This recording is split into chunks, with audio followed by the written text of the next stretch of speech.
This morning is a living hope that sustains us in the present. So last time we opened God's Word, Peter lifted our eyes above the struggles of this world. And the emphasis ng last time is, why can I face tomorrow?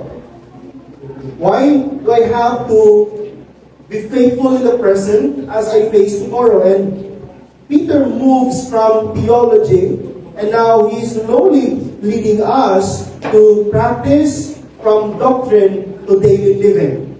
So this morning, we will continue our study in this topic about the living hope in the Lord Jesus Christ. But let me remind you a little bit of the three glorious truths that we learned last time.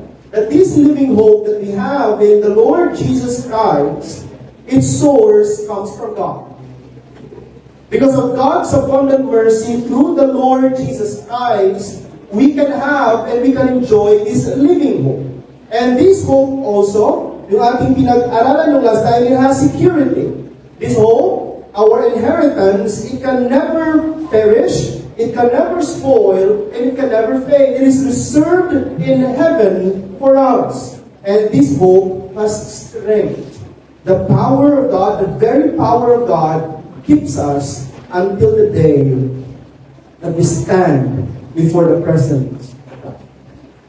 You know, after last Sunday, I am encouraged to think and to know na meron tayong pag-asa. Na meron tayong something we look forward to in the future. But when I go back to our homes, maybe as you close your Bible, as you go back to your room, to go back to your work, you ask this question, Pastor, if my future is so secure, why is still my present so painful? Pastor, if I have living hope in the Lord Jesus Christ, why do I still cry? Why do I still, in the present, why there are still people who are suffering? And if we're going to be honest with ourselves, most of us probably ask this question. And sometimes we wonder, Lord, if you have prepared heaven for me, why must I walk through hardship before I get there? Hindi mo pwede pa mag-shortcut na lang, yung promise mo na heaven, yung promise mo na perfect life, yung promise mo na no more tears, no more night, no more suffering. Pwede ba ngayon na lang? Why must I go through the hardships before I go there? You know, Peter did not deny the question. Peter knows that question. And Peter, he doesn't ignore it. He answered it. And for the topic of the living hope, he said in verse number 6, and requesting me please to stand. Basahin po natin from verse number 6 to go until verse number 9. In the Word of God, will tell us. Ready? I'll read verse number 6, kayo po sa verse number 7, and then all together, basahin natin mamaya when we reach verse number 9. The Word of God will tell us, wherein we greatly rejoice. Though now for a season, if need be, we are in heaviness through manifold temptations. The God of us faith became much more precious than the gold of treasure. Though it be tried in fire, might be found to grace and honor and glory at the appearing of Jesus Christ. Whom having not seen, you love, in whom thou now you see him not, yet believing. You rejoice with joy unspeakable and full of glory. Verse number 9 altogether begins. Receiving the end of our faith, even the salvation of your soul. Let's bow our heads, please. Let us pray. Our great God and our loving Heavenly Father, we come to you again this morning, thanking you of your word. Maraming salamat, Panginoon, for the living hope that we have in the Lord Jesus Christ. And I pray that may you will continue to teach us. I pray that may you will continue to speak to us. Not just as a church, O Lord, but as an individual. Alam ko, Panginoon, every one of us go through something. And maybe I do not know that, oh Lord, nothing is hidden from your side. And maybe today, this is what we need to hear. Maybe today, this is what we are to be reminded about. Holy Spirit, work in my heart. Use your servant as well. That these words will be true to him. As it had been true to Peter, and make it will be true to our lives. In Jesus' name we pray. Amen. Amen. You will now be seated. Let me start by saying this. Because Jesus Christ lives, the believers can endure the present trials with joy, confident that God is accomplishing an eternal purpose through them. You know, all in all, kung ating pong pag-aaralan, in this study that we have, in the teaching of Apostle Peter, Peter was really teaching us, was reminding us that our life can be like a beautiful tapestry. Ito po sa atin nakakita ng tapestry, si nanay, mahilig natin mag-cross-stitch. Right? Hindi ako nag-try kasi hindi ako patient, ng ganong patient na tao.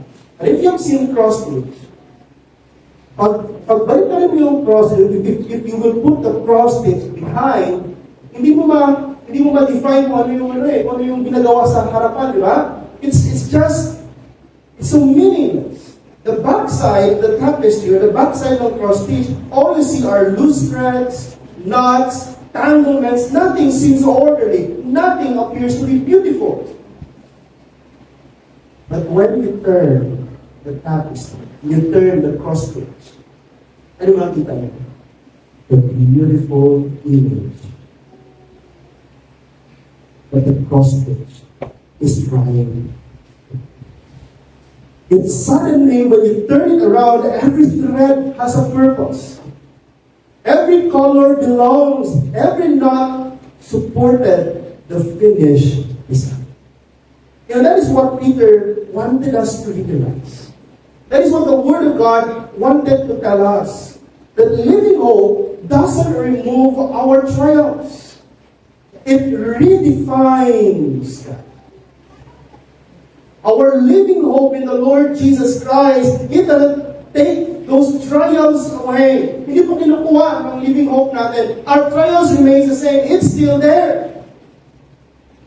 But because we have a hope in the Lord Jesus Christ, because we have this hope in His promises, we have this confidence.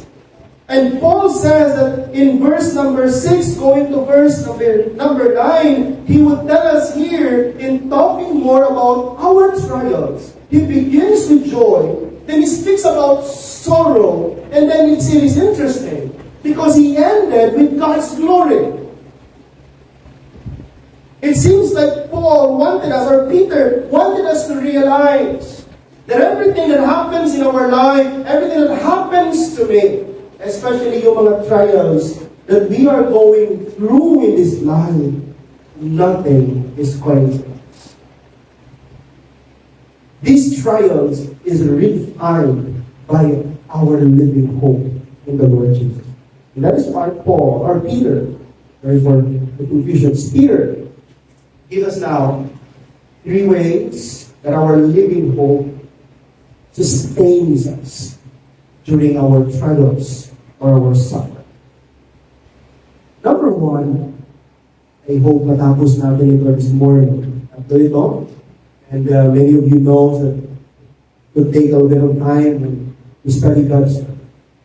But you can retain there in 1 Peter chapter 1. Verse number 6 says, wherein ye greatly rejoice, though now for a season, if need be, ye are in heaviness, through manifold temptation.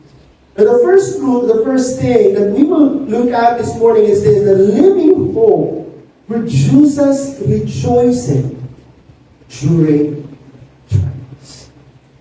Now our living hope, our confidence, our assurance in the Lord Jesus Christ, even we find ourselves in the middle of trials, in the middle of heaviness, in the middle of hardships, we can still and we can have joy.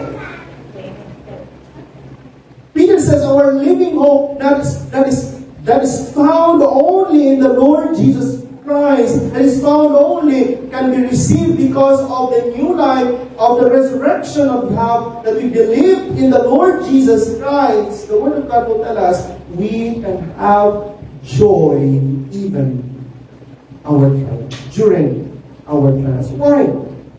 Or how can this be? Because of this. Can you read that one? Ready? Begin. Because Christian joy is not dependent upon circumstances. It is dependent upon the Lord Jesus. And many times, again, makita po natin ito in the Scriptures. Makita po natin ito in the teaching of the Word of God, that my joy, my peace, in your peace. And our hope, especially as what we are focusing on in this topic, is not founded, is not dependent upon our circumstances. It is dependent upon who the Lord Jesus Christ is and what He has done and His ability to perform everything that He expects. And looking back in verse number 6, Peter begins with the phrase, "Wherein He greatly rejoiced." Now dito, Peter was just telling us that our joy is rooted in what we know. Yung joy natin, the source of our joy is rooted upon something that we already know. And the phrase there says, "wherein," it points backward. It points us to something that we already know. It leads us to something that we already talked about. And that is sinabi ni Peter. Peter before, he said in few verses before this, that because of our new birth, and because of the resurrection of the Lord Jesus Christ, we have our living hope, we have our heavenly inheritance, and we have our security in God's power. So far, yun yung sinabi ni Apostle Peter in few verses before this. And then he said, "Wherein, because of these truths, because of these promises of God, because of what God has done, and because of what God has promised, and what God has secured for us, and someday what God will let us experience," Peter said, "wherein ye greatly rejoice." That's the source. That's the foundation. Our joy is rooted in what we know.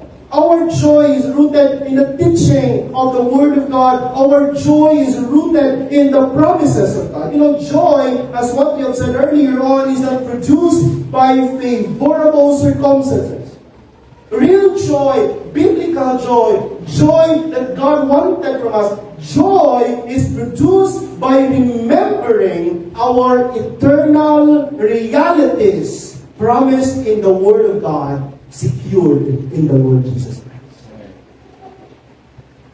Likewise, Christians, we can remain joyful.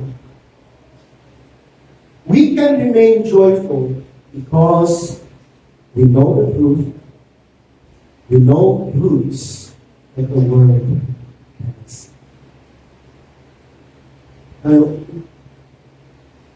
May mga bisita tayo dito, mamaya mag-travel yan sila, may flight na sila mamaya.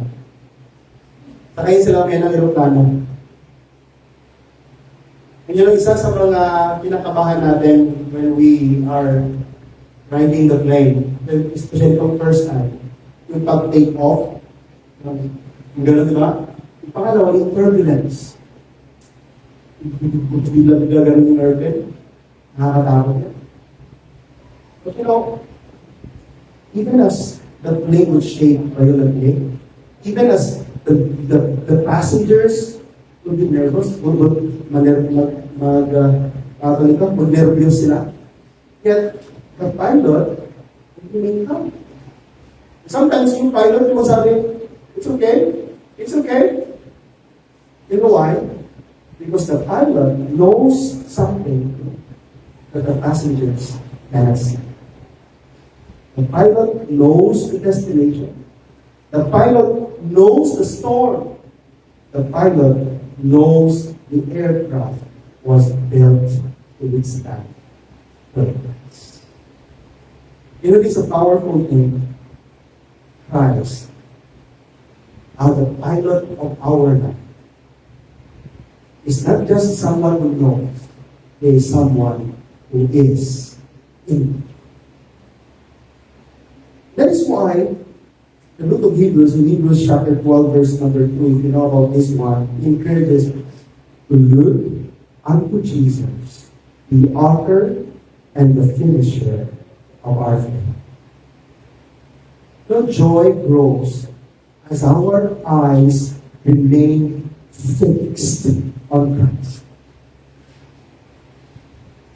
You try it, kahit gaano karami yung pinagdadaanan mo, just focus on the Lord Jesus.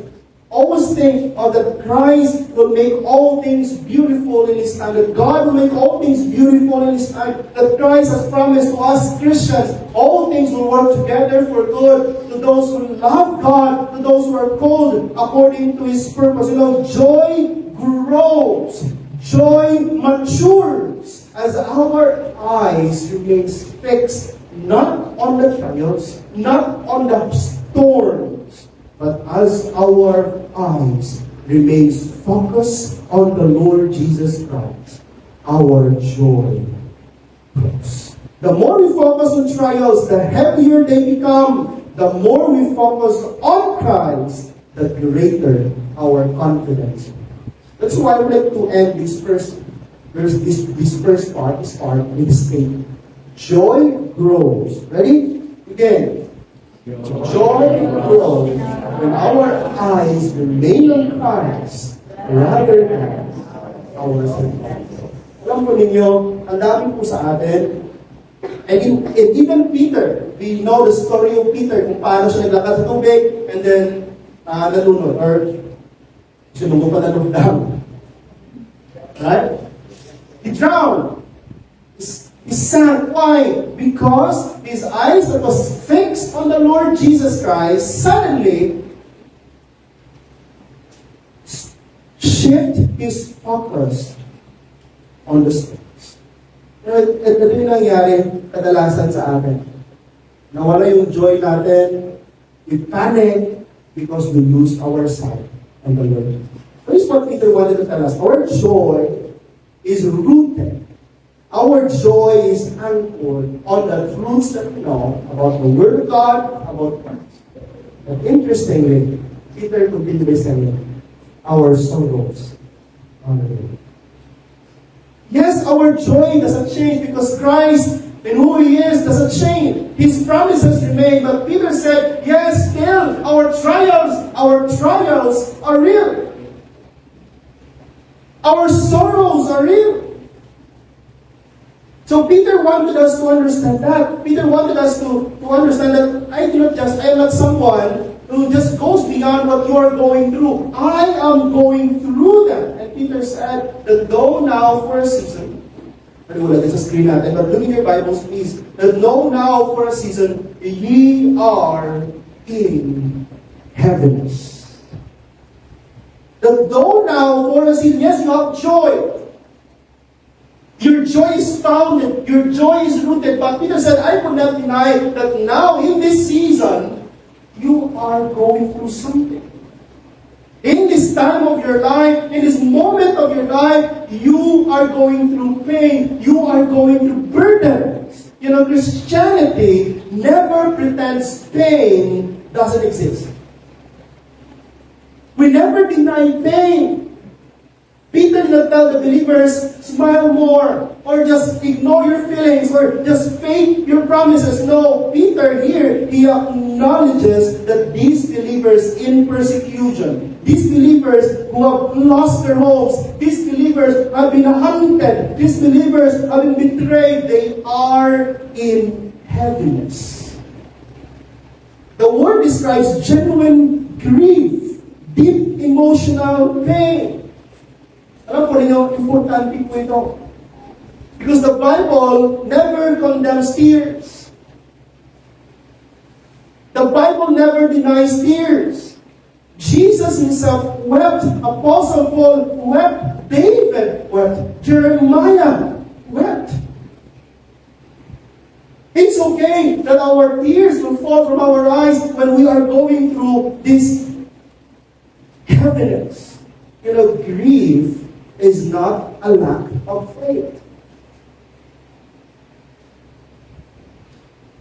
Grief is not a lack of faith. Grief is a part of living in a fallen world. But you know what's the difference? I speak this many times sa mga funerals. In 1 Thessalonians chapter 4, verse 13, a difference is that the believers do not grieve without faith. Yes, we acknowledge that there is pain. We acknowledge that there is sorrow. It's real. But we do not let these sorrows, this pain, be the one that will control us. I really love Spurgeon. He said this. Can you read it? Ready? Begin. A Christian is not a man who never thinks, but a man whose tears are immune. Enough. I don't know how many times I cried, to be honest with you. Before I went back here in Aklan and in Boracay, my family went through something. My ministry went through something that only God knew, maybe some of you knows about it. And some Christians strongly believe that if I were stronger spiritually, I will not feel sad, I will not cry. But Peter will disagree. He said, you can have tears in your eyes, but you can still have joy in your heart. Both at the same time.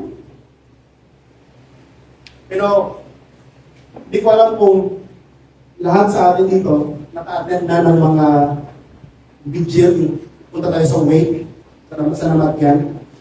But there are two situations palagi ako na-observe. I went to a funeral of an unbeliever and then to a funeral of a believer, isang pastor.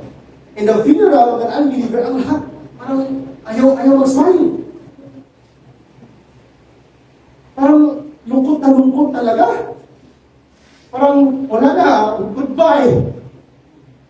And when I went to a friend of mine, a young friend of mine in Bukasong, he died at a young age of 35 because of cancer. But when we went there, of course may mga iyak din, may mga luha din. But after that, when the believers talk, when the pastor preaches, and after that, you could see that even in the times where there are tears, there is still this sense of joy. There is this sense of hope. Tears falling in their eyes, namumula yung mata, but yet, makita mo that it's okay. It's okay. Why? Because God promises to us in 1 Thessalonians chapter 4 that there will be a great reunion someday in heaven. It says, and so shall we ever be with the Lord. Those who died in Christ first, and for those of us in the present, we can be with Christ someday, and there will be a reunion someday in heaven. Yun yung inaantay ko eh. Yun yung excited ako. At I'm also excited. Sana hindi na umabot na yung nanay, yung tatay, yung una. Yung sabay-sabay na lang kami. Yung mag-rapture na lang. Ayun yung gusto ko eh. Yung sabay-sabay na lang tayo. Ayoko na yung dito pa lang, may mauna. I'm thankful na si nanay nakaligtas ng COVID eh.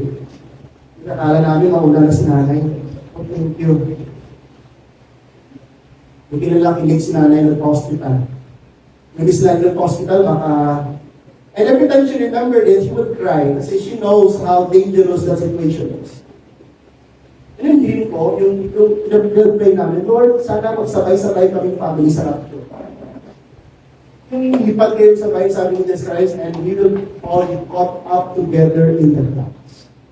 But we could never deny in the present that we can have tears and yet still joy in our heart at the very same time. Because your joy is anchored in Christ. not your will. And the third thing, the next part of what you see here is this.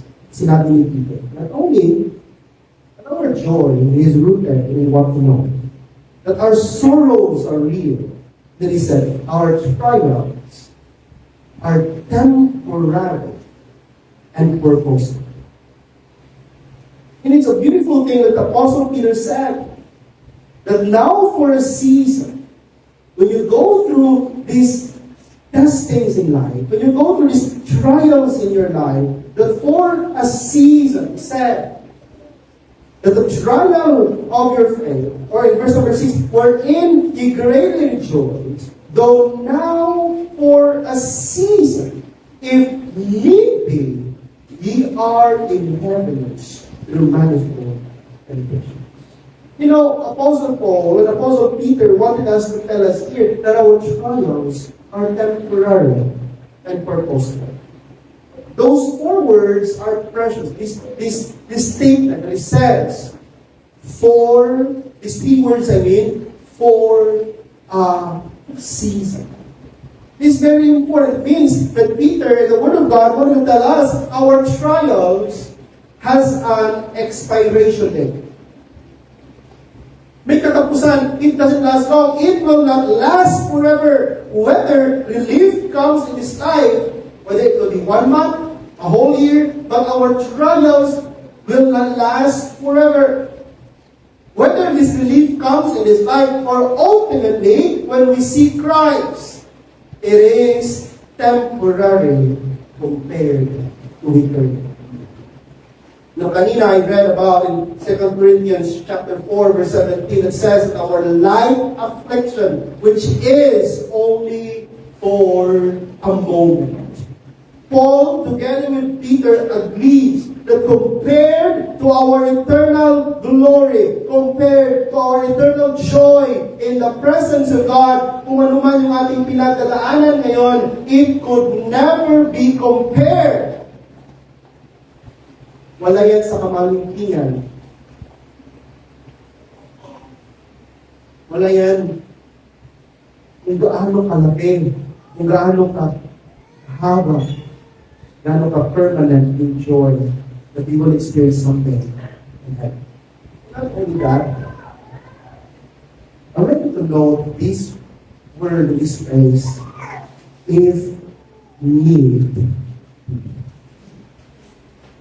You know, Peter adds this, if need be. Those words tell us something profound. The trials are never random. Trials are never random. They are never unnecessary. There is always what we call here a divine purpose. God never wastes the pains of His children. I love that. I would like to end with these few thoughts. But let us stay for long this morning. I want to tell us about something. Hindi po ako doctor. Maybe some of you here are doctor. Naging doctor or went through some surgery. But a surgeon uses the same knife or uses the same kind of equipment and the hold up. Yung hold up. Kung sino din naman yun. These same sharp things, right? But what's the difference of a doctor or a surgeon and a criminal? The criminal causes pain and it leads to death. The surgeon might cause temporary pain. But it's not to harm the patient. But the surgeon uses that blade for the purpose of healing that patient. Nag-serious yung asawa ko. Ako yung nagpapalit ng bandage. Sabi ko, Lord, yun yung isang time nagpasalamat ako. I thank you, Lord, na ako yung lalaki. That's why I really take care of my wife during those times. Because I know how hard it was for her. And I took also the time, kaya love na love yung baby ko, babae, kahit 4 years old siya. Kasi ako talaga yung isa talaga ako sa hands-on. Yung time yung wife ko nag-heal sa kanyang group. But you know, this incision, yes, it hurts, but it saves. It hurts, but it's the one that will help the patient overcome what is the real sickness, what is the real illness. You know, likewise, our Heavenly Father would never allow unnecessary suffering in your life and in mine. Every trial that passes through, every trial that we experiences, it passes through the loving hands of God before it reaches us. You know, I love this hope anchor before as we end this morning. And every trial, ready begin.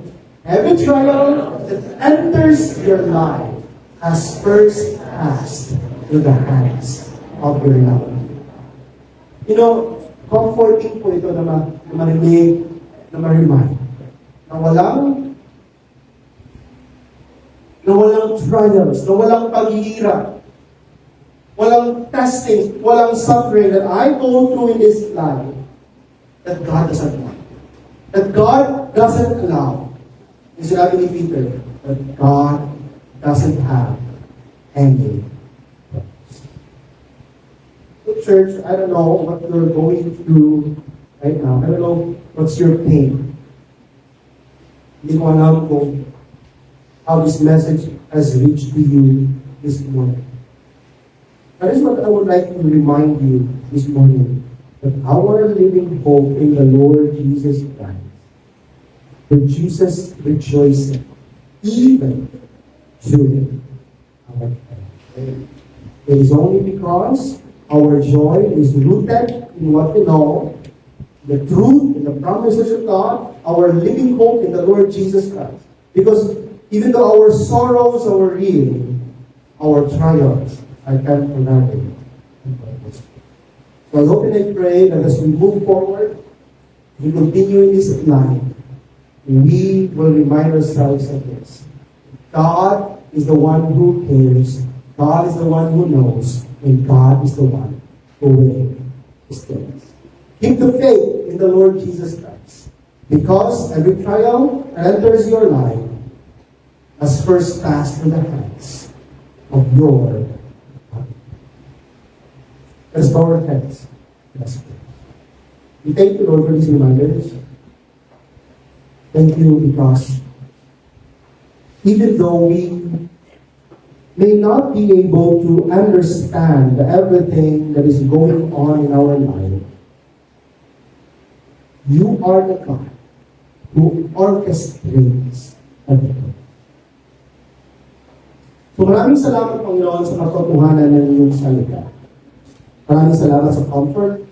Maraming salamat sa pag-remind niyo sa amin. And sana, Panginoon, as we continue to live our life as Christians, we will remind ourselves that our trials, our hardship, our pains, our tears, indeed they are real, but we can still rejoice because we have hope in the Lord Jesus Christ, and these trials are only temporary. And as we could learn more on this topic, on this passage, we learn that these trials would refine our faith. And this trial will lead us to love Christ more in our life. Lord, help us. May we will never let these trials go to waste. And may we will never let these trials control what we are going through in this life. But may, Lord, these trials will not dictate how we live our life. But may these trials will continue to be an instrument that you can use to refine us, to mature us, and to make us grow like the Lord Jesus. I pray, Father, for the hearts of your people here this morning. Panginoon, hindi ko alam, and I cannot see what they are going through right now. But I don't know what's been bothering their mind, or I don't know what's been burdening their hearts this morning. But there's one thing I know, we can hope in this life. We can move forward because we have hope in the Lord Jesus Christ. That is greater than our trials. That is greater than our testings. That is greater than our problems. And that hope gives us comfort. That hope produces joy. Yes. Thank you. And I pray that may these truths will not only be remembered in our mind, Sana Panginoon, these truths will be practiced in our day-to-day Christian life. All these things will be believed in Christ's most precious name. Amen.